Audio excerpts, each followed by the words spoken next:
Bom, pessoal, eu acho que uma das sensações mais incríveis que o ser humano pode sentir é quando ele descobre a sua vocação. Às vezes descobre na infância, na adolescência, na faculdade e às vezes na vida adulta. Eu sempre achei que o empreendedorismo e gostar de robótica fosse a minha vocação. Mas, bom, empreendedorismo todo mundo faz, porque eu acho que todo mundo seria capaz de gerar um produto, colocar no mercado, correr atrás disso. E robótica, quem é o garoto ou a garota, a criança que não gosta de robôs, né? Bom, mas minha vocação mudou, quer dizer, pelo menos eu descobri a vocação, que era utilizar a robótica e o empreendedorismo para gerar um alto impacto na vida das pessoas. Mas nem sempre foi assim. Eu costumo dizer que eu só tive dois amores à primeira vista em toda a minha vida. Um deles, a Renata, minha esposa. E o segundo, um robozinho bem pequeno. Não tem braço nem perna. A sua mecânica é bem simples, mas ele fazia bem a tarefa pela qual ele foi desenhado. O Roomba, o robô aspirador de pó. Bom, a gente tinha a parte da robótica, a parte do empreendedorismo foi toda a empresa que por trás desse robô criou um verdadeiro império e passou a ser uma empresa de renome internacional no mundo da robótica. Bom, eu sabia que quando eu crescer eu queria trabalhar com Roomba. Eu fui fazer meu mestrado em robótica, um doutorado. Na metade, em 2011, coloquei um algoritmo de localização que eu estava desenvolvendo no doutorado, fui para Minnesota e lá passei um ano. Para quê? Para aprimorar esse algoritmo de localização, que era muito simples. O algoritmo de localização na robótica, ele permite que o teu robô saia do ponto A ao ponto B sem que você dê um comando. Então, o Roomba seria capaz, a partir de então, de saber que está, por exemplo, na cozinha da casa, e eu poderia, pelo celular, falar, ô Roomba, vai lá limpar meu quarto, e ele sozinho iria limpar. E com isso, conseguiria limpar até meu quarto com 30% a mais de performance. Perfeito, né? Bom, a gente desenvolveu o algoritmo em Minnesota, criamos a startup foi comprada por uma empresa maior, e agora ela, bom, pode aplicar esse algoritmo nos limpadores, não só no Roomba, mas em outros robôs aspiradores de pó. Isso era bem legal para mim, estava bastante orgulhoso. Eu lembro que em uma das reuniões com investidores, alunos e professores da universidade, eu fui no quadro, escrevi metade da matemática lá, explicando um pouquinho sobre o algoritmo, e ao voltar um colega meu, com o qual eu nem conversava muito, chegou e falou, Paulo, por que você não usa metade dessa solução para realmente impactar na vida das pessoas? Bom, eu estava bem orgulhoso, né? Tinha uma startup nos Estados Unidos, né, de sucesso, bom. Mas essa é uma frase que fica gravada na tua cabeça e eventualmente tu esquece, mas no coração nunca te esquece, né? Corta a cena, eu estou no aeroporto de Guarulhos, já terminei meu doutorado, estou revisando a última proposta para submeter para uma universidade na Suécia para trabalhar com aviões de caça.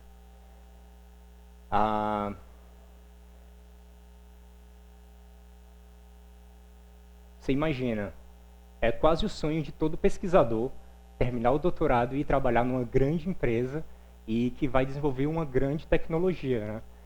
No caso lá, o projeto que eu iria trabalhar era basicamente monitorar, criar um robô que ficaria no cockpit do piloto e monitoraria para onde o piloto está olhando durante a missão. Se ele está olhando para o instrumento correto, se tem algum painel acendendo uma luz ali que ele precisava olhar e não estaria olhando, e o robô iria então alertar. Imagina, né? Um sonho. Acima do meu campo de visão, no aeroporto de Guarulhos, esperando o meu voo, se passava uma cena. E antes de descrever a cena, eu sempre acredito que esse é o tipo de cena que, se eu tivesse perdido porque tivesse ido ao banheiro, ou tomado um café, ou simplesmente porque eu estava gripado e não estava prestando muito bem atenção no cenário, eu acho que o universo iria, sabe, me dar uma outra chance 2 dias depois, um mês depois, um ano depois. Eu acredito nisso. Mas naquele momento eu vi uma cena. A cena era uma mãe brincando com uma filha. A filha corria ali no lobby do aeroporto, corria para a máquina de refrigerante, voltava para a mãe, abraçava a mãe. Uma cena corriqueira, certo? De alta probabilidade de acontecer, se aquela mãe não fosse tetraplégica. Não estivesse numa cadeira de rodas, sem a movimentação das pernas, sem movimentação nenhuma nos braços, uma tímida habilidade de mover o pescoço. A única coisa que a mãe conseguia fazer naquele momento para interagir com a filha era utilizar expressões faciais, através do beijo, do sorriso, sobrancelhas para cima, o inflar de bochechas, franzir o nariz, era a maior habilidade daquela mãe. Naquele momento eu tinha duas escolhas. Numa mão, o projeto da Suécia para trabalhar com pilotos de caça, e na outra, a possibilidade de pelo menos tentar usar o meu conhecimento de robótica para gerar uma solução que pudesse fazer aquela mãe ou outras pessoas na condição, pelo menos, sabe, interagir melhor com a filha. Eu posso dizer que eu nunca submeti o projeto para a Suécia. Eu nunca programei tanto em tão pouco tempo quanto eu programei naquele voo, ao ponto de quando eu cheguei no destino final, eu já tinha praticamente a solução desenhada. Algumas linhas de código, estava muito longe de gerar um protótipo, claro, estava muito longe de gerar uma solução final, mas já era algum começo. Quando eu voltei para Campinas, fui imediatamente no laboratório que eu sabia que estavam com interesse de desenvolver uma cadeira robotizada. Eu falei, eu quero fazer o pós-doutorado aqui. A partir de agora, eu vou dedicar 1 ano da minha vida para estudar todas as interfaces que uma pessoa tetraplégica pode utilizar para controlar uma cadeira de rodas. Passei 1 ano lá trabalhando nisso. A gente deu várias contribuições para ferramentas como touca, que é capaz de captar o sinal cerebral e aí movimentar a cadeira, ou um óculos capaz de capturar o movimento da íris e transformar isso em movimento para uma cadeira de rodas, várias interfaces. Bom, o pós-doutorado acabou, a bolsa acabou, mas eu ainda não tinha chegado na solução que realmente eu queria. Foram os próximos 9 meses de trabalho durante a noite e madrugada, sem ganhar nada, para tentar desenvolver a solução que realmente a gente tinha colocado como missão no passado. De vez em quando eu pensava no cheque da Suécia, de vez em quando eu pensava. Bom, o que nós queríamos fazer era algo que viesse revolucionar a forma como pessoas controlam cadeiras de rodas. A maioria das interfaces, você exige que o usuário coloque sensores no rosto, como um sensor para captar a contração e o relaxamento muscular. Nós não queríamos isso. A demanda pedia que nós não precisássemos exigir que o usuário colocasse um sensor no rosto. Ao mesmo tempo, a cadeira de rodas deveria ser controlada com facilidade e ter uma performance tal que pudesse ser utilizada não só em casa, mas em escritórios e também em ambientes caóticos, como os aeroportos. Com a ajuda de uma equipe excelente, motivada, dezenas de fios ligados depois, e o programa de captação de expressões faciais estavam pronto. Só para vocês entenderem um pouquinho sobre o programa, utilizando uma câmera 3D, nós conseguimos mapear 78 pontos do rosto do usuário. Isso é dado pela câmera, de uma grande fabricante de processadores.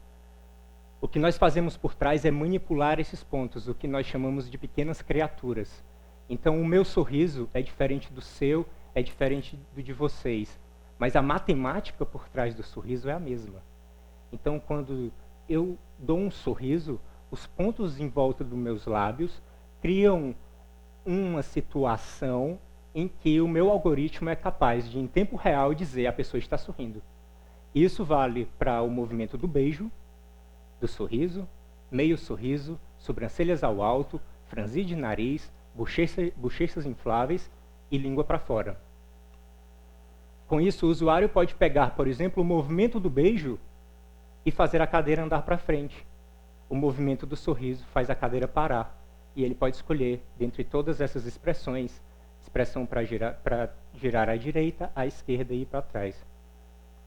É engraçado porque a maioria das pessoas que usam a plataforma escolhem o sorriso para ir para frente, porque é um sinal positivo, certo? Então você faz um biquinho do beijo, a cadeira vai para frente.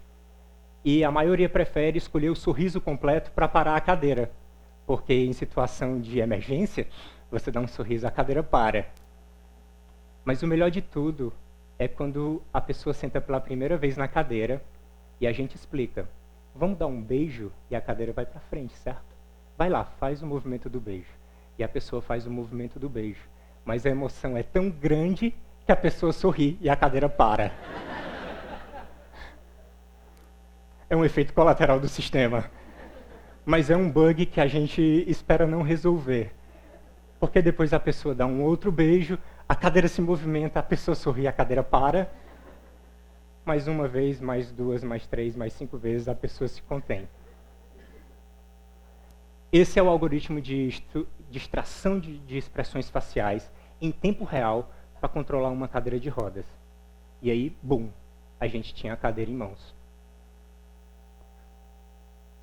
O futuro improvável do projeto é que eu não esperava que no aeroporto de Guarulhos eu teria esse protótipo desenvolvido em tão pouco tempo. Em menos de 2 anos o protótipo foi desenvolvido. Na minha cabeça isso deveria levar pelo menos 5 anos para ser desenvolvido. O meu futuro improvável também é que, bom, muitos acreditavam que eu poderia estar na Suécia hoje, meus familiares e amigos. Mas eu estou aqui, ainda bem, eu realmente descobri minha vocação. Mas nem o meu futuro e nem o futuro do projeto é o que importa aqui. O que importa aqui é o futuro das pessoas que estão utilizando a tecnologia. Porque a tecnologia resgatou a mobilidade das pessoas. Mas isso era o que eu achava que ia acontecer mesmo, certo? Era a consequência principal da coisa. Mas não foi. O fato é que, resgatando a mobilidade, essas pessoas resgatam também a autonomia. E resgatam, acima de tudo, a autoestima. Então, quando o Guilherme, de 34 anos, morador de Campinas, chega e fala: Paulo, eu adoro utilizar expressões faciais para controlar minha cadeira de rodas. Será que tem como você e a sua equipe, sabe, fazer um programinha que eu possa utilizar expressões faciais para manipular um teclado virtual e aí conseguir postar na internet de volta no meu blog? Guilherme passa, então, desde que sofreu o acidente 4 anos atrás, a postar em seu blog as matérias sobre viagens e notícias que ele gostava de postar. Mariana, a Ana, 36 anos, também moradora de Campinas, utilizando essa mesma tecnologia de utilizar expressões faciais não só para controlar uma cadeira de rodas, mas para twittar sobre skate, o mesmo objeto que a levou a estar no estado que ela está. O que me leva a entender que Mariana e tantos outros não só redescobriram a mobilidade e a autonomia, mas também venceram a barreira de não poder falar sobre o assunto que a levaram a estar naquele estado. Como eu costumo dizer, esses são meus pilotos de caça. São os pilotos pelos quais eu trabalho todos os dias. E eles até mereciam patentes melhores do que pilotos de caça, eu acho até. Bom, aquela mãe no aeroporto de Guarulhos, eu nunca conheci. Mas se algum dia ela assistir essa apresentação, eu quero que ela saiba que ela mudou o meu futuro e que a única forma que eu tenho de retribuir é criando soluções que possam ajudar a mudar o futuro de outras pessoas. Obrigado.